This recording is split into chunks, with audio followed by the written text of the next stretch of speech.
Gumagawa ng kwento rito.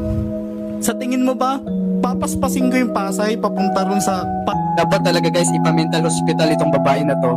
Hindi ko alam kung kakayanin ng inyong konsensya kung napanood itong palabas ni Raffy Tulfo. Base sa statement na ito, o summarize ko na itong makambisyoso para hindi na mahirapan ang mga marites dyan. Sabi ng babae na ito, itong si Kuya Driver, isinuld up daw siya.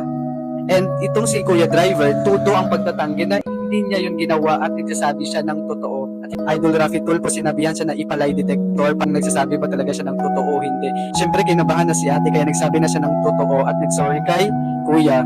gumagawa ng kwento rito. Sa tingin mo ba, papaspasin ko yung Pasay Na-feel ko po siya kaya yun medyo naano po ako na Naawa ka.